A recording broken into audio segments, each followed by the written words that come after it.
More. Better posture.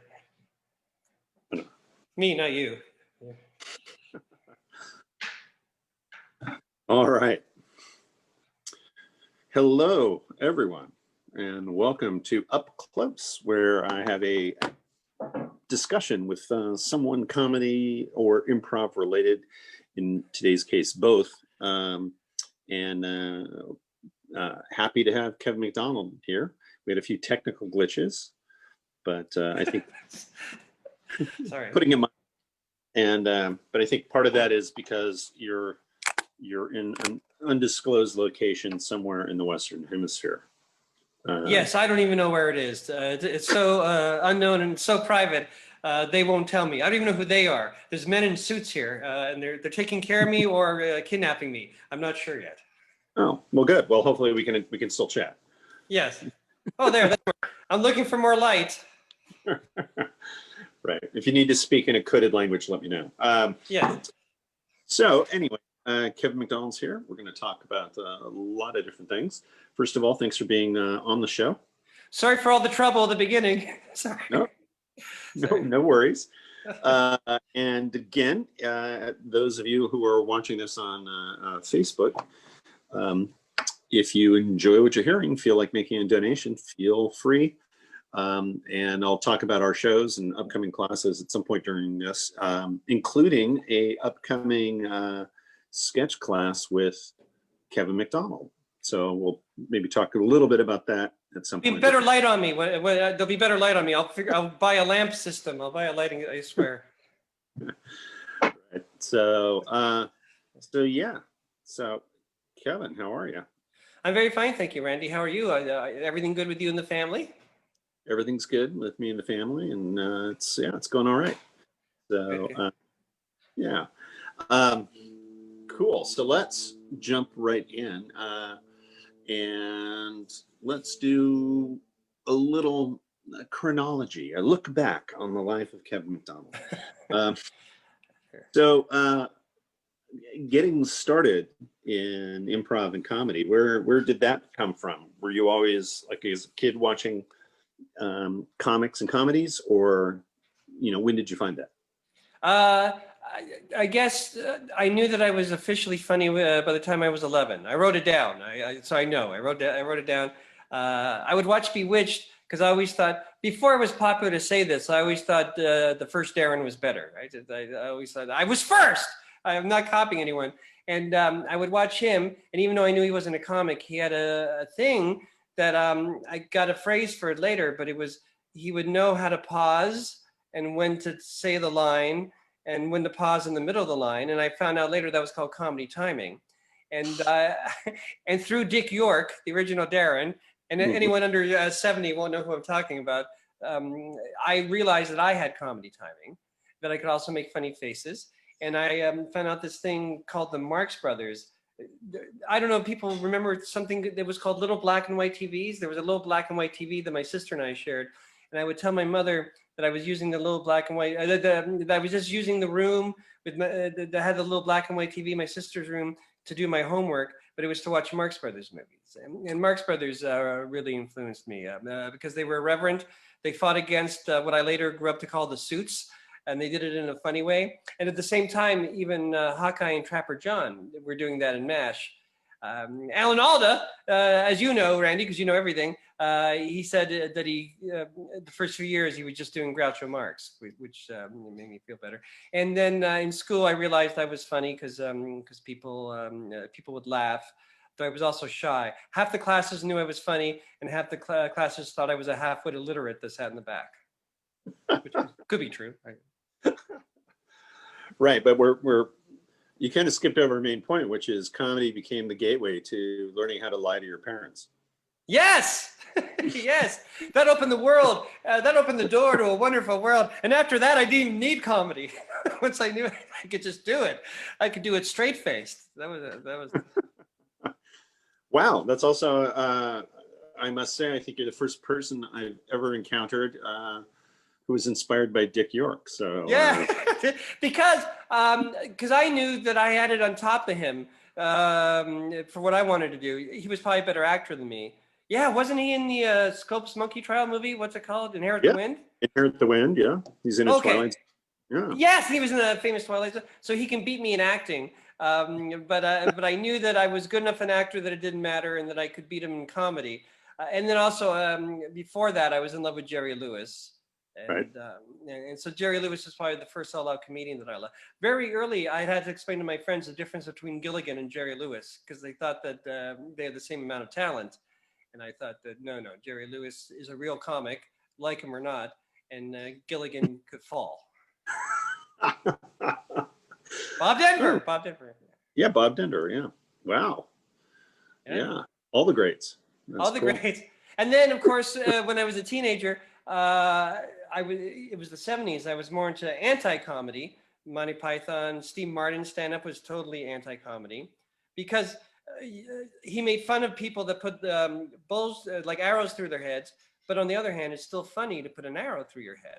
So that's anti-comedy. And Andy Kaufman. So I fought against Jerry Lewis. And then in my late 20s, I now have my opinion. You didn't ask me about Jerry Lewis, but here I go. I now have the opinion that I have of Jerry Lewis. I probably told you this many times in your car, but may I say it again, my true opinion of Jerry Lewis? Sure. It's not funny. It's just a theory. It's like, a third of every movie that he wrote and directed is brilliant. Another third is boring, and another third is awful. Because he needed someone when he was writing. He needed a guy. He didn't have to write it with him. He just had to say, "Yeah, Jerry, that's good. That's good." No, Jerry, no, delete that. Delete that. No, Jerry. Yeah, that's good. That's good. Do that. But he didn't have that kind of guy in his head. Sort of like Scott Thompson. I'm kidding, Scott. I'm kidding, of course. Scott's watching this, I'm sure. Yeah. Oh, yeah. Most definitely. Cool. So then you're in school. You realize you're funny. So then how does this then turn into, church basement somewhere, a community hall somewhere that you just... How did it become my profession? Yes. Well, I thought that I was going to be Woody Allen. When I wrote, it was horrible. So I thought acting was the first thing to learn. So when I was in, this is boring, but here I go. In Toronto back in those days, they had 5 years of high school, grade 9, 10, 11, 12, and 13. So after grade 12, you could have gone to community college, but I stayed in grade 13 to go to a higher university. But I started failing everything. I was concentrating more on writing jokes and stuff, but I knew that there was also this new thing in Toronto called stand-up comedy clubs, Yuck Yucks. You've heard of Yuck Yucks because you know everything, right? Randy. And they were the big thing. And my friend said, "Oh, you should go to Yuck Yucks." But I knew that I wasn't a joke teller. I knew jokes would be part of my comedy arsenal, but I knew just to stand up by myself and tell jokes was not the thing I do. So I auditioned for a Humber acting college because I figured that was the closest thing that I wanted to do. And I got in, and I was so happy. And then I got kicked out after 3 months of Humber Acting College. Did I tell you this story? I'm sure I have. The guy who kicked me out, the head of the program, his name was Jerry Smith. And Jerry Smith, he brought me in to the class. I thought he was going to compliment me on the improv I had done the day earlier because it was pretty funny. The famous mermaid one, I went in and he said, "Sit down." It's never the way he said it, like it wasn't a good thing. And then he proceeded to tell me that I was a one-legged actor, meaning that my one leg was comedy. And but here's the ironic thing: Jerry Smith was a one-legged actor. A lighting grid had fallen on his leg during a production of Pippin a few years previously, so that's why he was teaching. So a one-legged actor was limping around me, telling me that I was a one-legged actor. I even saw through the sadness, I even saw the irony and comedy in that. But then on my way out of Humber, after I told all my friends and they were sad and I was sad and I was going to take the bus, it was like 2 buses, 1 subway and another bus away from where I lived in Toronto. I was getting sad, telling my mother that she was right, that I had no business going to acting college. And then the teacher who taught me improv came running out. Actually, he taught me acting, but he also did improv. I did the Owl and the Pussycat, and I got an A+. And so I think I can act a little bit. But anyway, we did a lot of improv in his class, and he came out, and he'd heard what happened, and he'd already written down on a piece of paper. He said, "Keep the improv thing. You're great." And he said, "Second City Workshops. It's not far from here." And he gave me the paper. And here's my interesting sidebar. Then I'll shut up for a second. is that his name was William Davis, who later became famous as the smoking man in the X-Files. Uh-oh, did I freeze? Right. I thought you froze a little bit, but it was William Davis? William Davis, yes. Right, so the cigarette smoking man on X-Files. Got me into Second City workshops, yes. Wow. I will freeze every now and then. Okay. Like just in real life. Yeah. Right, that's why you don't have bright lights. Yes, and you would, yeah, exactly. So you don't see, yeah, bright lights, oh yeah, because someone hold my tongue. And you had frozen for me, and I could, because you're who you are, I couldn't tell if you were being stoic or you had frozen.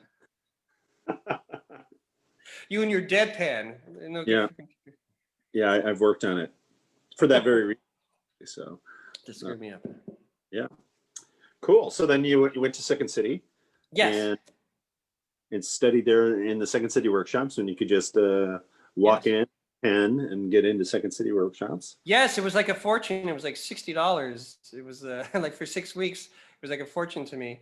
And in my first year of workshops, because I kept coming back, I also think that they ask you to audition every now and then they don't give you they don't like hire you. So you think, oh, I got to keep taking workshops so I have a chance to join. So I was there for like a year. But the first year, basically everybody was over 30 except for 2 teenagers. I was 19, and the other teenager was Mike Myers, who was 17. And we became sort of friends. But he intimidated me because he was always great right away. As great as he always was, he was great then. I was what I call a lumpy potato of potential. And I wasn't I wasn't there yet. I hadn't found the best that I could do. And he got hired like a year later. And he's the second youngest guy ever to be hired in main stage in Second City. Do you know who the youngest is, Randy Dixon? I don't. Catherine O'Hara. Really? True story. True boring story. But so I kept going back, and I went for another year. And the first class without him, I was sad because he was the only one that I thought was funny and that I could talk to. There was another teenager that came into the class, and it was Dave Foley, and that's the beginning of that. Right. And I won't tell the first class with Dave Foley story. I've said it too many times. Don't make me say it, unless you want me to. All right. So Dave Foley came in. He sort of looked like Mike Myers, only he had glasses. Right, that was Hook. Yes, that was his hook. I'm Mike Myers, but with glasses. Here's Dieter, German accent with glasses. And our teacher, Alan Gutman, it was a great teacher. Do you know Alan Gutman or of Alan Gutman? I know of, don't know. He teaches at the Humber Comedy School now. Anyway, he paired us into twos, 1, 2, 1, 2, 1, 2. And just by coincidence, it was Dave and I, and we hadn't met yet, and we were doing the mirror exercise. And we had to do the mirror exercise where you do that to each other. Boy, I'm in the dark. And yeah, let's do it. But everyone was doing it like actors, and we started doing funny things and making faces, and then we started slowly melting to the ground, and we pretended we were in the fetal position, then we pretended we were being born, and then we crawled on the floor out the doorway right onto the streets of Toronto, and we started crawling down the sidewalk. This is where it gets conceptual, because we thought no one could see us, but we were still doing it. We had instant chemistry, funny or not, I don't know, but we had instant and then through the window, we could sort of hear muffled Alan Gutman going, get fucking here, get in here, get fucking in here. And so we had to run back in. So right away, we had chemistry. We were sort of funny to each other, at least. And we disturbed a suit. And that's sort of what I think. If the kids in hall get anything from the Marx Brothers, it's sort of that. Amusing each other and disturbing suits.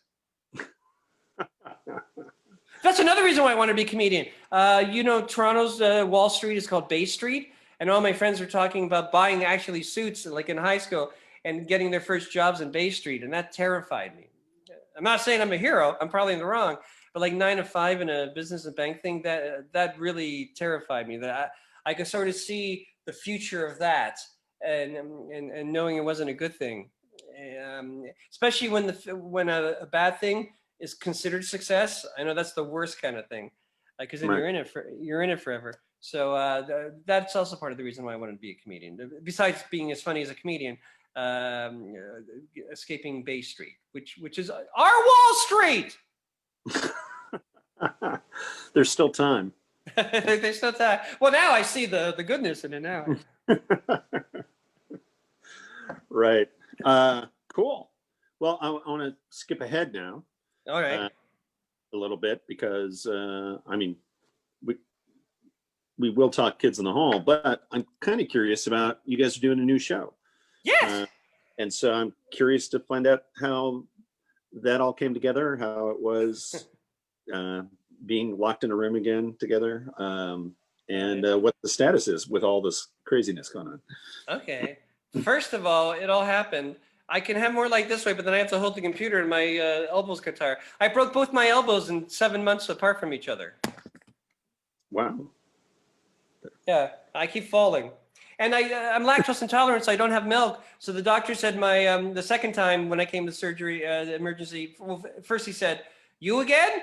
And then he learned that I didn't have milk or calcium. And he said that my bones were as weak as a baby's, newborn babies. Right. So, but to answer your question, the Kids in the Hall new show sort of happened. We've been talking about it, but we hadn't done anything about it. And we always said we would do it. And then for the past 15 years, we've just been doing tours every 3 or 4 years because it's sort of easier because we have that machine. We have the director, we have a tour bus waiting for us. We have a crew and stuff. And then one day, I guess 3 or 4 years ago, it's Fort Myers, Florida. It all happened because of Fort Myers, Florida. I was playing at a comedy club in Fort Myers, Florida. And the guy who had organized it, he set up a newspaper interview on the phone before I flew there. And I was bored, not with you. I'm cool with you, but I was bored with answering in fact, your questions are all different. So you're just the best. But he kept asking me the same questions I'd heard already. So when he said, are the Kids in the Hall ever going to get together and do a show again? I said, yeah, as a matter of fact, and I lied. I just lied. I thought Fort Myers, I guess I don't understand this new media thing that everyone can get access to it. So I thought Fort Myers, Florida, no one's going to hear this. I'm good. So I just lied because I was bored. And I said, yeah, actually, Lorne Michaels called us the other week and it looks like we're going to do a new show for some streaming thing. I don't know, maybe Netflix, I don't know, but it'll be like a new sketch show. And he got excited. And then within 2 weeks, everybody had found out about that, including the Kids in the Hall. And the woman who works for Lorne Michaels for getting new shows, but she was too afraid to ask Lorne Michaels herself. So she asked me and she said, is that true? Is Lorne really talking about you? And I found some way in my head, in my twisty, turny head to vaguely say it in a way that wasn't a lie. I forgot how I worded it, but somehow I got it across that he was talking to us about doing a TV show, and at the same time honoring my head that I wasn't lying. I don't know how I put it, I forget. And that's when wheels started turning, and that's when Dave Foley, the teenager with glasses, got into motion, and he got his agent on it. He thought, hey, well, that is a good idea. And for a few years, they were going back and forth. And for a second, it was Netflix, and they said no, and it was something else, I forget. And then it became Amazon. We're doing a new show on Amazon. So, and all of a sudden, last fall, it really accelerated. It was happening now. They wanted to do it fast. We're supposed, if it wasn't for the virus, we'd be wrapping up shooting now. So, to answer the second part of your question, they flew us down to Toronto at the last week of February. And we were going to write and we did. We wrote the show for 2 or 3 months, and they put us up in apartments because only 2 of us live in Toronto, and they put us up in apartments. And in the same apartment building that I was staying was the writer's room. And I made this thing to myself. I said to myself, man, I'm never going to leave this building. And it ended up being that way because after like 2 weeks of a 9-week writing process, the lockdown happened. And then it was really fun in the writer's room. We hired some other writers who were young and not old white men like us. And it was fun to have a new life. Of course, in the end, we used all our stuff, basically, which is why the show will fail, I'm sure. Only because, not that they weren't great, only because we're comfortable with it. And it's going to change 100 times, so that may not even be true. But then, so my day for, because then we extended the writing, my day for the next 2 months was we'd have a thing like this, a Zoom thing like this, only we use Canadian blue jeans, a thing called blue jeans. And we'd meet for an hour, we'd read what we had, we'd talk, we'd pitch stuff. And then for the rest of the lonely day, we'd be by ourselves writing. There's going to be a lot of sketches about lonely men in their apartments staring out the window of the CN Tower, wishing they could go touch it. I wrote a lot of scenes about loneliness and isolation, like Sting did in his early Police albums. Right. Like become the Sting of Message in a Bottle. There'd be sketch versions of Message in a Bottle, and it was weird, but you get used to it after a while. Like pitching is weird. And also read-throughs, like virtual read-throughs on a Zoom thing is weird because no one really laughs because they think they'll miss it. So you have no idea if it did well or not until the notes when the read-through is over. And it's always shocking. So many times it was, oh, they hated that? And there's one sketch I wrote that I really liked, and I wrote it, and the way they were quiet, it's, oh God, they hated it. And then they loved it, and they said, no notes, it's perfect. So that was weird. Because usually you know right away. Usually you know by the time you get to notes whether they liked it or hated it. And then we worked another month on rewriting it. We're writing and rewriting it so much, we're draining all life out of it, I'm sure. And then we're gonna rewrite it again, I think, come September. There you go. And the plan is to shoot it early in the year. Though a lot of TV shows are being shot in Toronto, Vancouver, and even in Winnipeg. But I guess they figure we're older and vulnerable, so they maybe in a few months things will be safer. I don't know, but they're doing it. But they're doing it like sports. They're in Toronto. There's a bubble. The actors, there's like big studios there, and the actors stay at a hotel close by, and they just walk. I don't know how it's going to work in the winter in Toronto, but they walk to the studio. And then they walk back. They can't go out. They can't leave their hotel. So it's like the NBA, but and the NHL. Right. Oh, it says my internet connection is unstable. What did they say? Your state of mind is unstable. That's right. Okay. Does that answer your question so far? Yeah, it does. So I don't know how many times I froze, but so in theory, though, they don't really know when they're going to be able to shoot it. Right. In theory, you're right. There's nothing. They didn't say natural blood. The vague plan is March. Right. So you never know. I know where you're leading. Yeah, it may fall apart. I get it. I know where you're going. Sure, it may fall apart. Except I don't. And usually it does with us, but I think it's going to be on Amazon everywhere, but it's supposed to be the first show of the new Canadian Amazon, as well as the Amazon in America. Don't worry, Americans, you'll get to see it. And there's a lot of excitement about it in Canada. So, and they're not wasting any more money until no more money is being spent because of the delay. So I understand. So I feel usually, you know me, I'm usually pessimistic. You know me, Randy Dixon. Yeah. But I feel slightly more optimistic than pessimistic. Slightly more. Good. This is pessimism, and this is awesome optimism, and it's just a little bit ahead of it. That's good. So you lied to your mom, and you built a comedy career. You lied to a reporter and got a TV job out of it. I see your improv instincts. You're finding the theme of this, and the theme is that I'm a liar. I see your theme. Right. So I don't know if you want to talk about that series of Kids in the Hall movies that you're. I know. Yeah, we've just signed with Paramount for a series of on the road movies.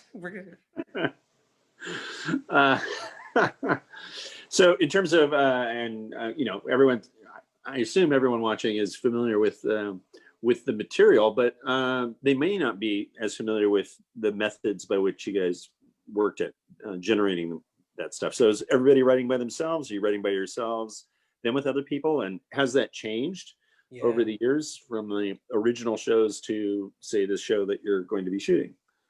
Good, the process. I like to dig into the process. I can quickly go over the process from the beginning till now. And of course, whatever process we were going to do now was changed due to the virus. I hate saying COVID. It sounds like hip, like I'm being hip about the virus. So I call it the virus.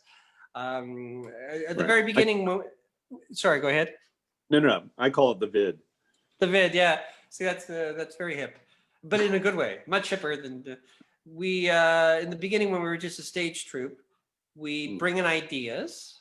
We had a new show of new sketches every Monday, and we would rehearse like a few days before that every day. But we'd write through improv, which I always tell the workshop that writing and rehearsing is sort of the same thing. We'd bring in our one-line premises. What if a guy was $10 short of being a millionaire? It's one of my example premises. And then the premises we liked, we would work on each for like a half hour, an hour, and then move on to the next one. And then 3 or 4 days later would be the show, and we get it. And that was, in a way, that was sort of how the best sketches came up. But I don't know if we could do that now. You need youthful energy, and also because we know each other so well, and it's such a personal process. It can be painful because you're mean to each other. We're like brothers in the not hokey sense. No one can be crueler to each other than brothers or sisters or siblings. I think, and so it was hard, but at the end it was always worth it. It was always worth it. And then when we got the TV show, it wasn't writing through improv. Though we used that every now and then when we were stuck, of course. But they introduced us to this new thing in the 80s called computers, and they gave us each a cubicle each, and we'd write, and that's when we wrote in 1s or 2s or 3s, or there'd be the rare occasion when we were in the lounge area where there was a TV on. Every time you couldn't write a sketch, you'd go to the lounge area and put on Much Music. That's our Canadian MTV, and then you'd be stuck. Our rule was you couldn't stop watching until a bad video, and as the years went by, that became more frequent to leave. But, so sometimes we'd be in the lounge area and we'd spritz something all together, and then I would write it up because I'm like the secretary of the group.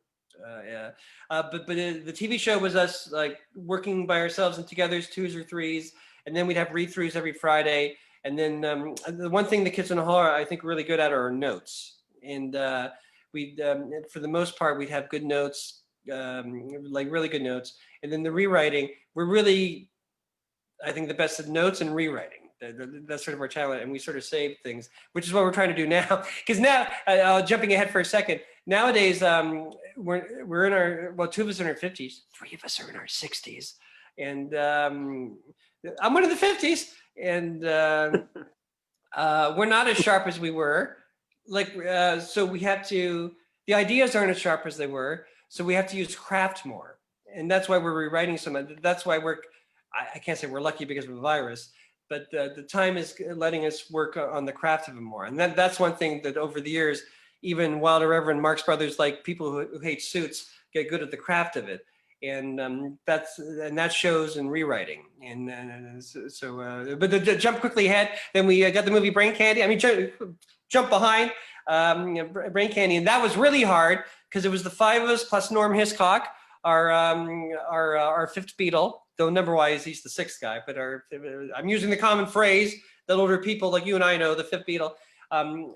So the 6 of us would be in the room with Tricia Fish. She was our writing assistant, who later became a way more successful writer in Canada than we ever did. She's written like big movies here. And we would all write together, and Tricia Fish, we'd say something, and the Tricia Fish would write it down, and then someone else, usually Bruce, would say, no, delete that fish. That's her.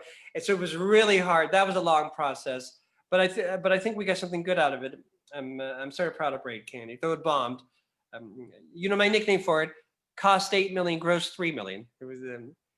We tried to do 2 reel of a movie. We should have done our fun gag fest first, like Holy Grail, before we got to our Life of Brian. We tried to rush or as I say. We try to do our Rubber Soul or Revolver before we did I Want to Hold Your Hand, She Loves You days. But and then I'm almost finished. And then this was supposed to be us pitching in the morning. Actually, it was supposed to be similar to this anyway. We'd go to the writer's room. We'd blue sky. You know what blue sky means in the writer's world? Mm. Pitch out ideas, like from anywhere, like from nowhere. Just pitch out ideas. It's a blue sky. What's that Bob Odenkirk sketch?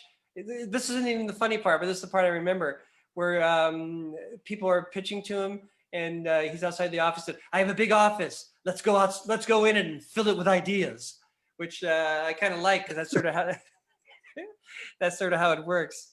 Or Paul McCartney, when he had that really good album like 6-7 years ago, I forget what it was called.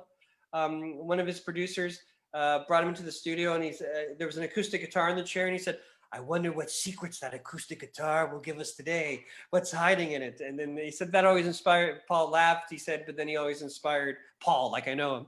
And then he started writing great songs. So I kind of like that. And also, like I said, I'm good at the craftsmanship, but the ideas are coming fewer and fewer. So to blue sky with everybody, we got some really good ideas.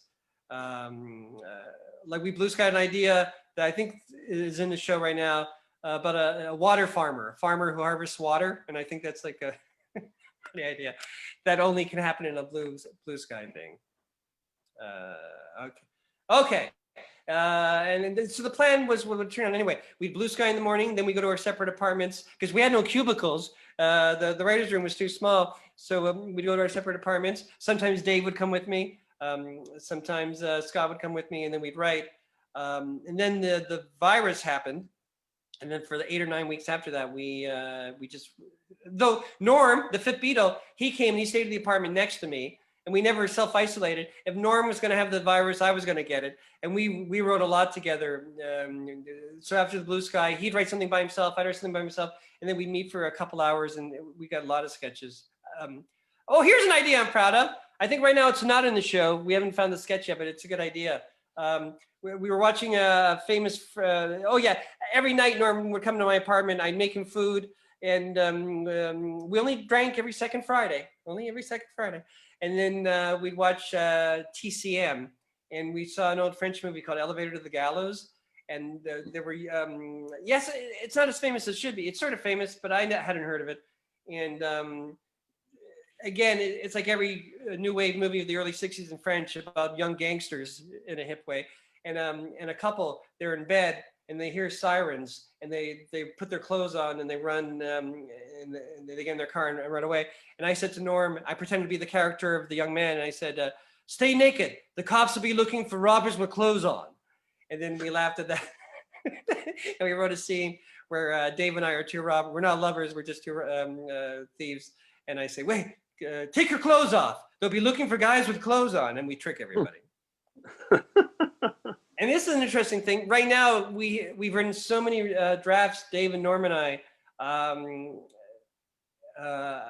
we haven't found it yet. Sometimes it's because you have this idea, you have this wonderful idea, and you have to make it a whole different thing. You have to make it a sketch. Because it worked, because I made a joke with Norm, and it doesn't mean make it a sketch. But I'm not giving up on it.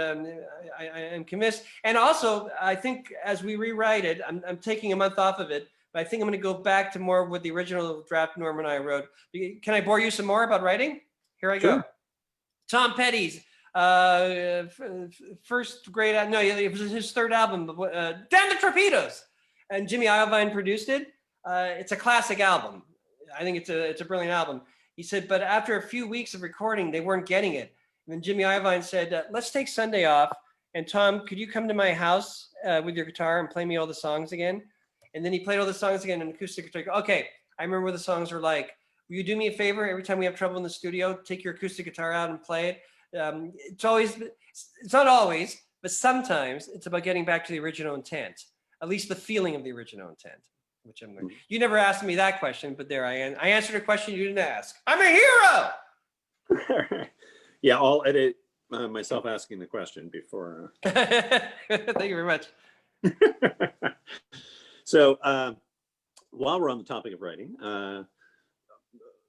in terms of your own process, are you writing all the time, or are you writing to the task? Hey, we've got a show, we have to come up with a sketch for something that we're shooting or touring, or are you constantly sort of noodling around? I'm constantly nibbling around. I'm writing all the time. The problem is I'm writing 3 or 4 different things. So as a result, nothing is getting far ahead. But because I'm older, I think I find I find it harder to concentrate on one thing. They'll all be done soon. I figure I have all the time in the world because of the virus or the vid, as you like to call it. If you call it vid, it seems more harmless. Maybe that's a good thing. And I'm writing, and we've had, I guess I'm in my 2nd month of having 2 or 3 months off of writing sketches for a while. We're going to start again in mid-September, like rewriting. So I'm writing a movie, which is my #1 thing I'm writing, a comedy movie about a guy that hopefully I'll play. It'll be low budget, that means, who has a week left before he goes to jail for fraud, where he betrayed his friend, and he's driving during his last week before jail to see his ex-wives and people he's known. And the last stop before he goes to jail is to see his friend that he betrayed, the one he frauded on. And it's sort of based on Dave Foley. Not that I betrayed him like that, not financially. I betrayed him in Brain Candy when he wanted not to, because in Brain Candy, in KiTH, it was always Dave and I wanting to do one thing, and then Mark and Bruce, Dave and I always were going for the laughs, and Mark and Bruce were going for more artsy stuff. And Scott would be like that voter who sometimes votes Republican, sometimes votes Democrat, and so he'd side with whoever he thought. But in Brain Candy, it was all, I disagree with Dave. And that's sort of why it was split us up for a while. So I'm going to make that fraud. And that's the thing I'm mostly writing. I'm also writing another movie about, do you know Edgar Allan Poe's rival, Grisham? Gus? No, not Gus. That's the character Chevy Chase played in the Vacation movies. They were rivals, and he was a horrible guy, this Grisham guy. He's too young, I can't play him, but I'm writing it. I guess it's a bit like Amadeus, but hopefully it'd be different, about Poe and his rival. Hopefully it'll be sort of funny-ish. I'm also writing a one-man show, a new one, because I just had one. In fact, I'm not finished doing it, but I read it. Again, based on the relationship between Dave and I. That's where I'm going, but it's called, that's where I'm going with writing these days. I'm like in Pete Townsend in his Quadrophenia stage, where he just wrote about his life. But I got there much older, so I win. He was doing that when he was barely 30. It's called Kurt Cobain is Trying to Tell Me Something, because he's also involved in the story in a weird way. And I'm also writing a concept pop album that isn't funny about all the isolations. I also wrote a lot of loneliness and isolation songs. So I don't know what I'll ever do with that. I may just record it for myself on my guitar badly, and then I may be the only one that ever hears that. And the bad thing about that is it's way more fun to do that because I don't know what I'm doing. So I'm not a perfectionist when it comes to writing songs, because I can't write a riff. I don't know anything like that. Sometimes I can't connect a verse to a chorus. There's one song I wrote that I really like, but it takes me 10 minutes to get to a B7th. It's so hard, but it's more fun. So sometimes I write that more than I'm writing my movies and my one-man show. Oh, right. And I'm writing a book with Norm about sketch comedy. About sketch comedy, wow. Well, like specifically about us and the sketches we wrote, and we're having conversations back and forth, and we're about how we wrote that sketch and this sketch, and hopefully that'll be interesting comedy nerds, and hopefully there's enough comedy nerds in the world that will get a publisher to buy our book. Those are all the things I'm writing. So I am what was you said? Diddling around. Yeah, noodling around. Yeah.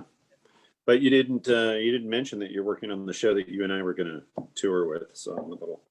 Yes, I thought of an idea that you and I would do like during the virus, but I never wrote it down and I forget.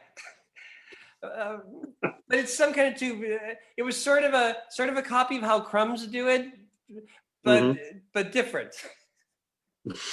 Which is how improv shows happen, right? You take something you like magic, like a magic trick. You take something and then you add to it. But I forget. But it would be something Crumbs like, and I'm serious. All right. Okay. Yeah.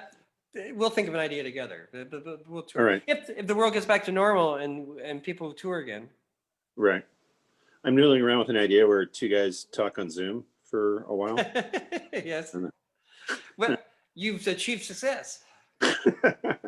Oh, you see that the lights, the sun is coming in, so I'm a little brighter. Oh. There you go. Optimism. Yeah. Another step. Yeah. Step forward. Before we leave sketch writing, because I believe in October sometime, we haven't set the date yet, but you're going to be doing a sketch class online for us. Yes. So I want to talk a little bit about the notion of the challenge of teaching sketch versus actually creating it yourself.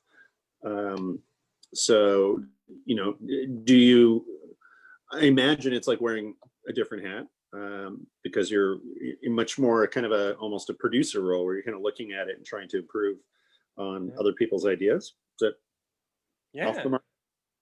Yeah, it is like wearing a different hat. It's a version of a hat I've worn for years, like a smaller hat. Whenever Dave and Norm and I are at parties, we bore who's ever around us with comedy theories. So I have my little comedy theory beanie hat or baseball cap. So it's a similar habit, but it is different. Sometimes people come up to me and say, "You can't teach people to be funny." And I say, "Yeah, you're absolutely right. I'm not doing that. You can't, you're funny or you're not funny." And this is not what I'm doing either, but I stay in their conversation for a second. I also say, you can teach people to be funnier. You can teach people to be funnier. Again, like through craft and doing it all the time, working on it all the time. I remember in theater sports, and I'll answer your question in a second. When the Kids in the Hall were starting out, we started on theater sports because that's the only place we'd be allowed to perform through Improv. And I think you know well, theater sports. And I remember we'd do really well, and then people another night would also do really well that were nowhere near as funny as us. And first I got frustrated. The audience didn't know the difference. But I guess in a way that's a beautiful thing. And I could see they had taken a lot of workshops, the people who were doing well, who were naturally funny, and they just knew how to do it. I hate to use the word tricks, so I won't. So you teach improv, so I won't use the word tricks, but they had learned enough, and I guess that's the beautiful thing about it. You don't have to be funny to do well at theater sports. You just have to, what you have to do, I think, and tell me if I'm wrong, because it's your area, you have to not care about being funny. You have to care about the scene that you're in and the moment that you're in. And if comedy is close to that, then comedy is going to happen. And if comedy doesn't happen, but it's a really good story or a really good character's happening, then you've succeeded as well. So that's a good thing. I don't know how I got straight away from that. What was your question again? Oh yeah, teaching. Yeah. Teaching. So what I do is I teach them my version of the craft as much as possible. Like, where do you get your ideas? That's impossible to say. You just get your ideas, but you can find a way to get across to people. Well, if you're having trouble having ideas, try to think of a million of ideas. If you open the door to thinking of ideas, if you try to think of 10 ideas a day, and it's a struggle at first, if you keep doing it for weeks and weeks, soon more like open the window will be open and ideas will start coming in naturally. So that's something I could say. I don't know if that's teaching or just wisdom of sketch comedy wisdom, but there are ways of getting close to teaching people craft like that. The biggest thing is that I always say you don't need a workshop. Do it yourself. Do it all the time. If you want to write sketches, write it all the time, and then have people to read it to, and maybe have a mentor or figure like me to read it and give notes, and you'll learn a lot just by doing it all the time. I don't know if that answers your question, but it interested me. Right. So I mean, in a way, it's kind of cliche, but the habit of just working, yes, and just doing it all the time. Absolutely. That to me is the biggest thing. Just doing it all the time. It's what I call in my workshops, and I'll say it in this workshop that I do in October with you guys. Watching the puppy grow. When you're with your puppy all the time, you don't know that it's growing. But if you go to Europe for 2 weeks, and hopefully you've got someone to stay with the puppy, when you come back, you see the puppy is bigger. Right. I remember, and it works in not only writing, but performing. When the Kids in the Hall, when we were a stage troupe and we did the Rivoli show every Monday, a theater called the Rivoli, I was just all over the place at first. I was wild. And I remember my girlfriend at the time, the one with the nickname Cheater, Cheater had a friend named Jane. And I remember she came every like 4 weeks or 5 weeks for some whatever reason. It was always the exact same time. And after the third, fourth, or fifth week of her coming, she said, I hope you know that you're getting really better. You're getting more confident. You're getting more grounded on stage. And I could see the funnier ideas that didn't come across when you first started are now coming across. And not that it's not that the ideas are funnier, is that you're getting more comfortable in presenting them. So it's all about like, and writing, performing is all the same thing. It's about doing it all the time. It's that secret thing that happens. Stevie Wonder, I think Stevie Wonder is a genius. And he wrote a lot of great songs, of course, when he was a kid and when he was a teenager. But when he was 20 or 21, 22, in the 70s, he had that golden time where 5 albums were perfect albums, like Beatles perfect. They didn't sound like the Beatles. That's not my point, Randy Dixon. They were as perfect as a Beatles album may be. Why? Because he was so comfortable. And he's in an interview once, someone asked him, how did you get, like, some of those albums were double albums and every song was perfect. And the interviewer said, how did you write so many great songs? And he said, oh, I didn't write them. God sent them to me. And I'm not religious that much, but my version of God sending ideas to me is working so hard that you're in a relaxed place, the windows open, and they do just come to you. And so I understand the Stevie Wonder God. Even Bob Dylan, when he, in his golden period in the mid-late 60s, he didn't say God. He hadn't got religious yet. That was like coming, I guess, in 12 years. But he said, oh, it's like someone gives me the words and I just write them down for him.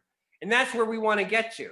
That's where we want, and like, I felt like that, my version of that, which isn't Stevie Wonder or Bob Dylan good, but in the TV show of the 90s, by the time we were in the 3rd or 4th season, I didn't have to struggle for ideas, good or bad. I don't know if they were better, but they came, they just came. And also we were, because I was doing it all the time, the craftsmanship, or craftspersonship, don't want to be sexist, of getting them down and getting them down right and tight, and then rewriting them perfectly. That was all much easier because I worked all the time. And that's why this the sketch I was telling you about, but based on the French movie, Take Your Clothes Off, they'll be looking for, they won't be looking for 2 naked people. If we thought of that in the 90s, we would have got it by now. But right. I think hopefully we'll get to the same place by more work. So we just need more work, because we haven't had a sketch show for a while. And if we do this at first season, I'm more optimistic than pessimistic. And if we do a second or third or fourth season, hopefully a 60-year-old version of The Window Open will be in our heads. Cool. Because I'll be 60 by then. I'm not going to lie to you. What? You're not going to lie? Not you, everybody else.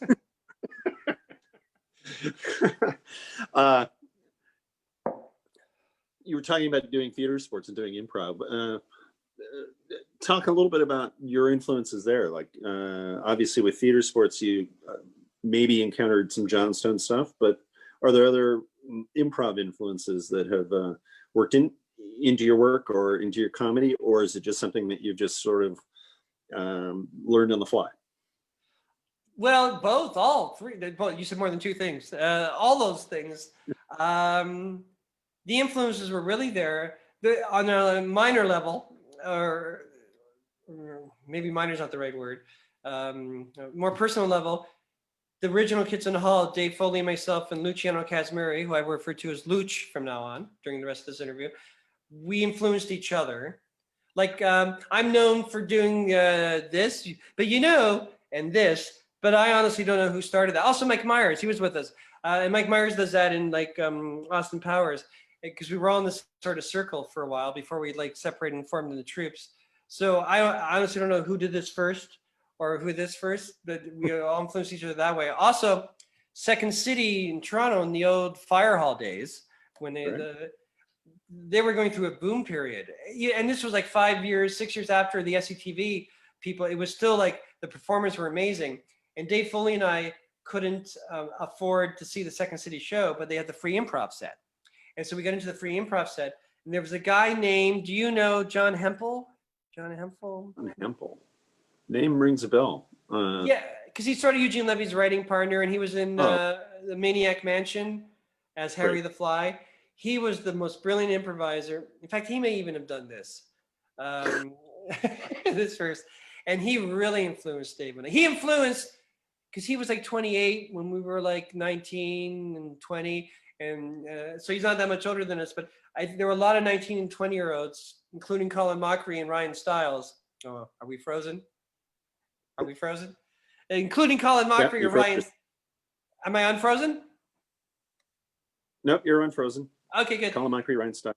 Ryan Stiles, that we all learned from John Hempel, and he was also in the last few years at SCTV, and he keeps having heart attacks, so we don't see him as much as we should. But he was an amazing influence on us. Also, SCTV was an amazing influence. I mean, every comedian has a bit of influence, but if they were Canadian for some reason, it got to me more. And I noticed in SCTV, Catherine O'Hara, John Candy, Eugene Levy, all of them, but those three the most, they did this thing that I call subtle over-the-topness, where they were, and it's not over the top, because that's not the right way of putting it, it's just big. When people blamed Orson Welles, got mad at him for being over the top, said, I'm not over the top, I just get to the top and stay there. I don't go over. And I think, and that's the way to do it. Eugene Levy and John Candy and Catherine O'Hara and all SCTV people were big, but they did it in a subtle way. They were subtle big. And I think if I didn't see that, because I have a tendency to go really big, I think that I would have been a way weaker performer, even weaker performer than I am now. The way that John Candy's sort of big but subtle in a way, and also smart, like smart big. Right. In the way that Steve Martin is smart dumb, like he writes jokes for a dumb guy, but they're brilliant and they're smart. Only a smart person can think of them. That's what I try to do when I perform, and that's because of SCTV. And I think the same can be said as for Dave Foley too. That was a major influence on us. Yeah, amazing show. The Canadians forever. Yeah. Well, yeah. And I was just talking to somebody about it the other day about Joe Flaherty talking about how they didn't know the influence of SCTV or the success of it because they were shooting in Edmonton. So they were isolated in this car dealer's TV studio. And he said they basically were writing to crack each other up because they had no outside influence. So it's interesting. And their hours of shooting were crazy. Like they shot almost like all day, had a few hours of sleep and shot another day. So they were really in a bubble of not knowing what was happening. Yeah. I do want to clarify, we had a couple questions that came up about Colin Mockery and Ryan Stiles and playing theater sports. And they did theater sports in Vancouver, which is where I was first working with them in the 80s. But you're talking at Second City. Yes. And when Ryan and Colin went to Second City, which would have been late 80s, I think. Yes. Yeah. Yes. So. What you got to understand, this is where I become an old man, bloated, where I have bloated memories of how great things were when they really weren't. In the mid-late 80s, you could hate me for this, but here I go, I'm going to say it. I compare it, Toronto in the mid-late 80s to Liverpool in the early 60s. And I guess Mike Myers, the Beatles, and the Kids in the Hall, and Jerry and the Pacemakers.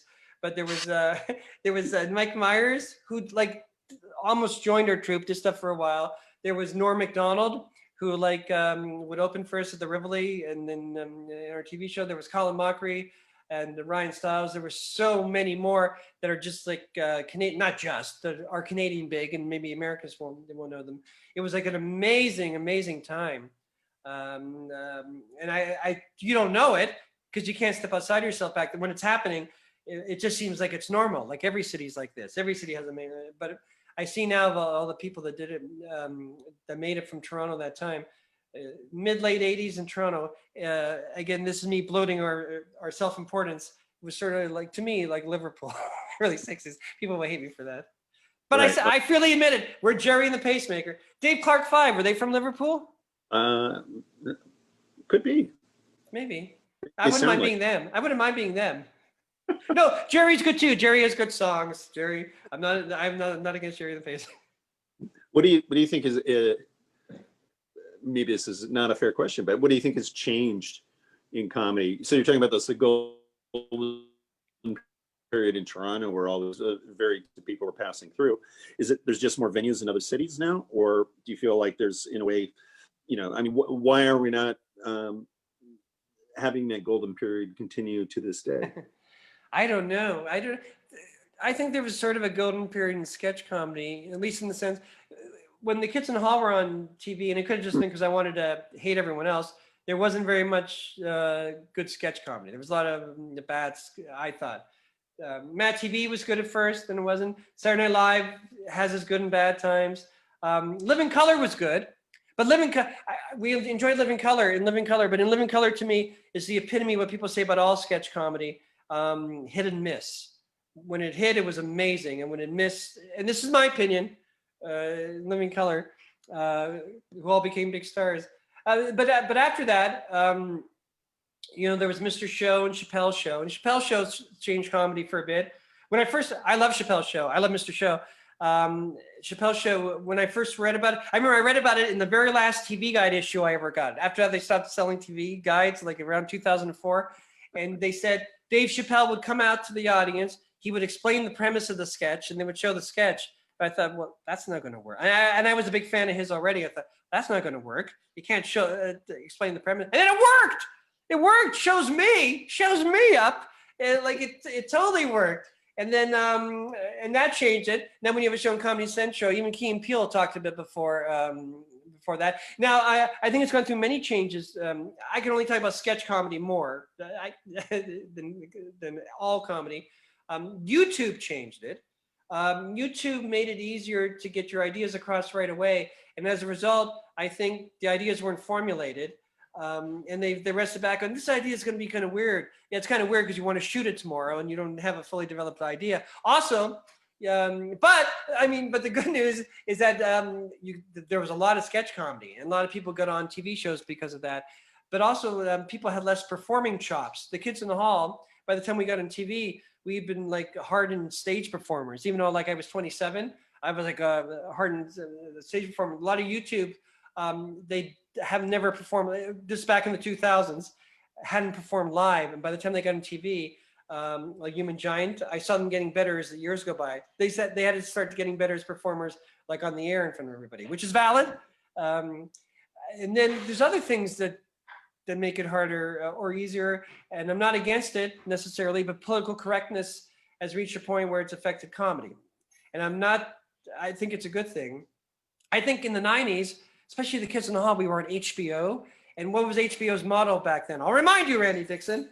Well, my cat just tickled my leg. It was, we're not TV, we're HBO. They encouraged us to be insulting and offensive. Not insulting, but offensive. And we were comedy selfish. We didn't think about whether we were hurting people. We just thought it was funny. And I don't think we're the worst of all that. I don't think we offended that many people. But there were some dark things. And so political correctness is good. It makes me think it's good in the respect. It makes me think, oh, will this hurt anybody? But I go back to my 90s thing. If it just hurts anyone or offends anyone, I won't do it. But if it offends someone, and it should offend someone, and it's really funny and has a point, I will do it. So I think we were all the comedians in the 90s and 80s, 70s were way too selfish. And now it's way too much the other way. Anything can be offensive. I feel that my grandchildren, if I have any, will find a place where it's perfect. You'll be able to do what I'm doing by myself. Yeah, it offends someone, but it has a point, and I think I'll do it, and I'll be allowed to do it. But right now, I think it's good. Maybe it's reactionary right now, but it's probably a good thing that it's reactionary. Not that you asked me anything about political, but these are the little factors that have changed comedy, I think. But there was a golden period in the first half of this decade where at least every sketch comedy was good. Key and Peele's like perfect. I always forget her name. Amy Schumer. She's great. Her sketch show was like a good sketch show. Human Giant was good. I guess at the end of the last decade, The Whitest Kid You Know, who I'm friends with, hi.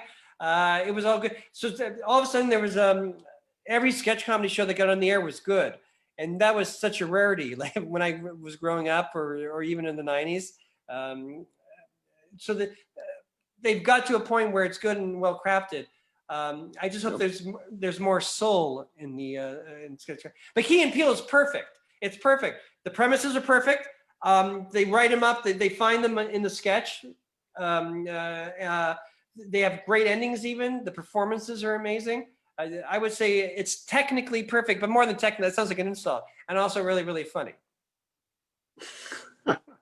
Question came up about any opinion on TikTok. I don't know anything about it other than a few students I teach. There's a guy I mentor he's going to be a big star one day. I swear, in Atlanta, and he's on it. And he says he's 21. And he said he's too old for it. That's I don't know. Like, explain to me TikTok again. Like, how many seconds do you have? Or yeah, it's just a few seconds that you have it. But I mean, that's comedy. You're sort of like a ballerina or a skater. You're finished by the time you're 18, right? You see, that's sort of what I'm saying about YouTube, but even worse. People are going to people who start comedy TikTok are going to think an idea is an idea that isn't an idea. It's going to be, or the world, my nightmare is that it's going to be like laughing and like just quick, like blackout jokes, which is fine, but all the comedy shouldn't be that. I was a comic book kid. I love comic books, but every movie shouldn't be a comic book movie. It shouldn't. No, and every scene shouldn't be a blackout. Every comedy sketch should not be a blackout. Yeah, that would, for sure. We're getting close to wrapping up, but I thought I would take some time to talk about our shared hero, Bruno Gerussi. No, I'm only kidding. Well, Bruno was great. Lord Buckley. Oh yeah, because you're one of the few people I can actually talk to about Lord Buckley with. So we should write a movie about him. Oh, you could play him. Don't you look like him a bit? I do, but by the time he was my age, he was already dead. So yeah, maybe I'm dead too. I don't know. I just haven't. Yeah. So you just had a what? I see. Sometimes I'm not freezing. Sometimes I talk over you, and when I talk, I can only hear me. I'm so sorry. But Lord Buckley, one of the things I'm obsessed with Lord Buckley, that he literally died of a comedy broken heart because they took his license away, right? Yeah, they took away his cabaret card. And for those who are not familiar with Lord Buckley, he was kind of one of the original sort of beatnik kind of style comics in the 40s and 50s. And he was also a person who got arrested a number of times around the same time that Lenny Bruce was getting arrested for vulgarity on stage. And they took away his cabaret license and he had an aneurysm and died. Yeah. And they said before, his friends said before that he'd walk around for months just being depressed and sad. Yeah. And so Del Close used to talk about how comedy killed Lord Buckley when they took away his cabaret license because he had nowhere to channel the energy. Yeah. So, and I have a question before we continue with Lord Buckley for a second. Are there still such things as cabaret licenses? I don't think so. Maybe that's part of the problem. We should bring back cabaret. Yes, and let comedy groups not perform. Also, I think another reason why I like him is that I think he's one of the first proponents of anti-comedy. It was sort of anti-comedy, doing a beat like it was so odd because he didn't look like a beatnik. Didn't he have like a fancy curled mustache, like he looked like a lord. He looked like a lord, but he spoke like a beatnik, and he did Shakespearean like beatnik. And it's not like he wrote jokes. You had to. It was like drinking wine when you're 16. You don't like it at first. You have to work at it. And I'm sure people like Lord Buckley, they'd have to watch him a lot, and they get in the rhythm of it, and they'd really appreciate because he get comedy the same way that I hope the kids in the hall do sometimes by finding the cracks in the sidewalk to get the comedy out. It wasn't anything obvious. It wasn't about airplane travel or commercials. It was like in the odd places. And once you hear hear him a lot on records, you sort of get what he's doing totally. And then you're 34 and you're really enjoying wine. Right, several glasses. Yeah. Yes. Yeah, he used to perform in a tuxedo, and he had that waxed mustache that he would. Yeah, like he looked anything but like a beatnik, and then he pretended to be a beatnik. It's just like so bizarre. It's anti-comedy. Right. And for those out there not familiar with him, I would just Google Lord Buckley the Naz, where he tells the story of Jesus as a beat poem. Yeah. Yeah. Yeah, I guess along those lines, as we're wrapping up, I'm curious also, maybe from that era or even later, you've already mentioned a bunch of comedians who've influenced you. Who are some of the ones that you think are kind of underappreciated, who influenced you? Oh, okay. I was thinking one the other day, and she is a legend, but you could still be underrated as a legend. There's a lot of hockey players that are famous, but I still think are underrated because they just count their that they get 40 goals, but they don't like talk about how they play back and they play defensive, and so Elaine May I think is underrated. I think Elaine May, and I've been watching a few movies that she's in, like Enter Laughing, and I'm going blank. The one with Walter Matthau that she wrote and directed. Oh, A New Leaf? Yeah. At first, when I was a kid, I just thought it was okay. But again, watching it over and over, I saw it again last year. And she's so brilliant. I can't even explain how she's brilliant. She sort of understands the person she's playing, which represents the person either I am or that I know. But she finds the humor in it, whereas other people wouldn't. And she's kind of, I think Ishtar is a great movie. I don't care what anyone says. And in A New Leaf, she has a thing, because I show a movie every month here in Winnipeg, and I showed A New Leaf, and I was the only one that laughed at this part. I don't even know if she meant it as a joke, but there's rich people at a party, and they're introducing Walter Matthau to them, and she's saying, "This is Wendy and Jim Harrison. This is Ethel and Bill Luton. This is Dwayne and Edine Hitler." Like their last name is Hitler. And like right away when I see something like that, I go, "Oh, that should be a small part of my sketch. I should have thought of that." I get like happy angry. And if I'm doing that to enough times to a comic that I like, then I know they've influenced me. And I know that Elaine May, so I would say, would you call it, like she's thought of as a legend, but wouldn't you call her underrated? Yeah, definitely. And yeah, I think actually that whole period, the early, well, Compass days, but also Second City days, you know, before she and Mike Nichols were on Broadway, I think a bunch of those, the females in Second City, I thought were always really underappreciated because there's so many that were brilliant, you know, Barbara Harris included. Brilliant. You know, and, but Elaine May, definitely, I think, yeah, I think she got kind of a bad rap for Ishtar. Yeah. And She's probably also a little, like a lot of the best comics, she's probably also a little crazy. I have no idea if that's true. But probably, yeah. So, yeah. Huh. If she's watching, I'm kidding, of course, Elaine May. Would you call Albert Brooks underrated? Yeah, I think so. I mean, he's obviously had another one who's had a very successful career. But I think if you ask a normal person, you know, I do this thing with improv all the time where I'll talk about improvisers like Elaine May or somebody like Albert Brooks would be a great comic example. When you talk to people who are doing comedy and they are not familiar with it. Yes. Yes. I'm kind of, what? You know, how can you be doing this and not be, you know, influenced? Or people under 40 in my workshops never know who Albert Brooks is because I bring him up all the time. It's like that scene where I talk about obsession, and then to me the key example of obsession is the nest egg, his nest egg monologue in Lost in America. No, you are not to say nest. You are not to say egg. From now on, you have a bacon and things for breakfast, like that. Like to obsess on one particular thing. In that case, a word.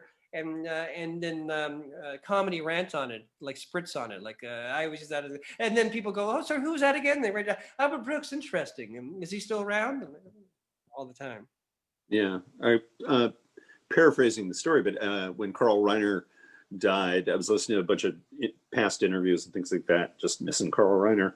But one of the things that he did was he said one of the few people that really genuinely made him laugh all the time was Albert Brooks, who was coming over to his house as a teenager because he was friends with Rob Reiner. And he said, Albert Brooks is one of the few people that could just make you laugh by doing anything. Wow. And wasn't their other friend Richard Dreyfuss? Didn't they all like hang out at Carl Reiner? Yeah. Anyway, so, well, this was a great conversation. Thank you very much. Yes. Sorry for all the times I froze. It's always good talking to you. Yes. Whether people are watching or not. But And again, your class is going to be coming in October at some point on a date that we will determine. In September, we do have a series of international teachers who are going to be teaching from all over, from Reunion Island, which is a French department off the coast of Madagascar, Poland, Japan/New Zealand, and Colombia. So you can find out about those workshops on our webpage, unexpectedproductions.org. We're also registering for our fall classes coming up that will also start towards the end of September. We have 4 shows a week. We're doing Wednesday is our duos. Next week is the final for our duos tournament. So you can find out who's going to win all that money, if there was money to win. Thursday, we do a wild card, which is an open improv show.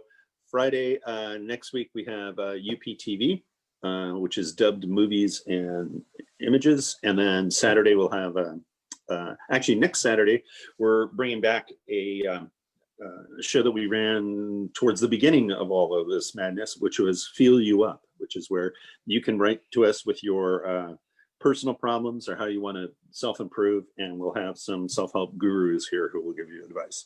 So, so you might want to check that out, Kevin. Yeah, apparently. I have a lying problem. Work on the lying problem. Anyway, you can find out again about all that stuff as well as make donations at unexpectedproductions.org. And yeah, thank you very much, Kevin. Thank you. See you. I'm going to buy you a lamp for Christmas. Yes, I'll have a lamp by the workshop. I swear to God. Bye, everyone. I have to go feed my cats. Bye. Bye. Bye. See ya.